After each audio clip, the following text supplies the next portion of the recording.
తలచాడో ఆ ఆశయాలు నెరవేర్చడానికి పుట్టినటువంటి కొడుకు జగన్మోహన్ రెడ్డి గారు మన నాయకుడని మనం గర్వంగా చెప్పొచ్చు. అందుకే ఆ రోజు మహానేత ఆలోచించినట్టు, మహానేత ఆశపడ్డట్టు రైతుల గురించి ఆలోచించాడు. రైతే ఈ రాష్ట్రానికి రాజని, రైతు లేకపోతే ఈ రాష్ట్రం లేదని, రైతు రాజ్యం రావాలని విత్తనాలు ఇచ్చినా, ఎరువులు ఇచ్చినా, వ్యవసాయ పనిముట్లు ఇచ్చినా 90% సబ్సిడీతో ఇస్తూ, రైతు భరోసా ఇస్తూ, ఊర్లో రైతు భరోసా కేంద్రాలు పెడుతూ రైతు రాజ్యాన్ని తీసుకొచ్చాడు మన ముఖ్యమంత్రి జగనన్న. మహిళల గురించి ఆలోచించాడు.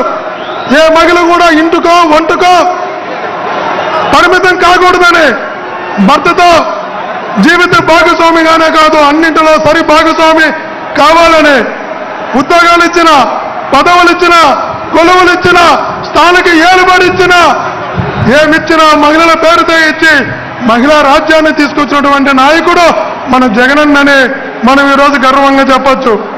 విద్యార్థుల గురించి ఆలోచించాడు.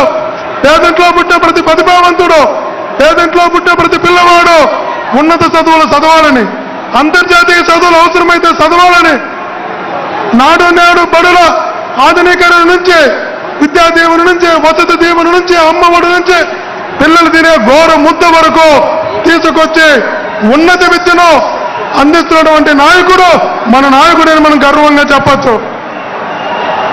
వితంతువుల గురించి, వృద్ధుల గురించి, వికలాంగుల ప్రభుత్వ ఉద్యోగితో సమానంగా 1వ తేదీకి జీతం వచ్చినట్లు 3,000 రూపాయలు పింఛను పేదలకు ఇచ్చినటువంటి నాయకుడు మన నాయకుడని మనం గర్వంగా ఈరోజు చెప్పగలుగుతున్నాం. యువత గురించి ఆలోచించాడు.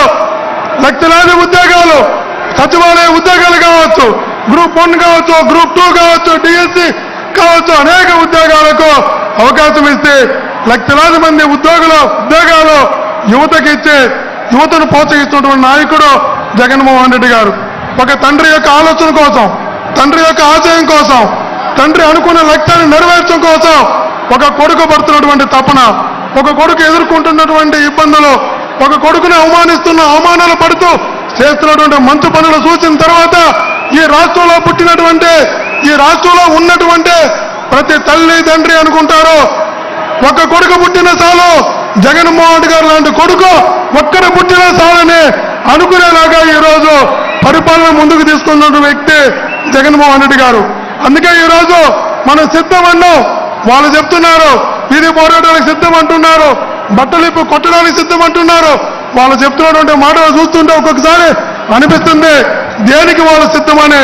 కానీ మన నాయకుడు సిద్ధం అంటున్నాడు, నేను రైతు భరోసాకి సిద్ధం అంటున్నాడు, నాణ్యమైన విద్యకి సిద్ధం అంటున్నాడు, మెరుగైన వైద్యానికి సిద్ధం అంటున్నాడు, ప్రజా సంక్షేమానికి సిద్ధం అంటున్నాడు, వృద్ధులకు అందుకు సిద్ధం అంటున్నాడు, సామాజిక న్యాయానికి సిద్ధం అంటున్నాడు, పారిశ్రామిక వృద్ధికి సిద్ధం అంటున్నాడు, యువత ఉద్యోగ అవకాశాలకి సిద్ధం అంటున్నాడు, ఇచ్చిన మాట నిలబెట్టుకోవడానికి సిద్ధం అంటున్నాడు, మేనిఫెస్టో 100% అమలు చేయడానికి సిద్ధం అంటున్నాడు.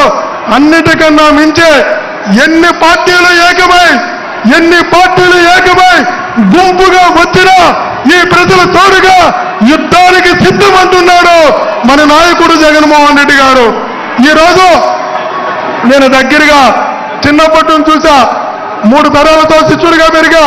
రాజారెడ్డి గారి కాలం నుంచి, రాజశేఖర గారి కాలం నుంచి జగన్మోహన్ రెడ్డి గారి కాలం వరకు 34 సంవత్సరాలుగా రాజశేఖర గారి కుటుంబంతో దగ్గరగా చూసిన వ్యక్తిగా చెప్తున్నా.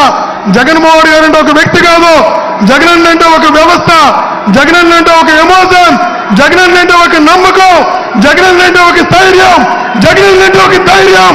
సెలవు. Thank you sir. ఆ తర్వాత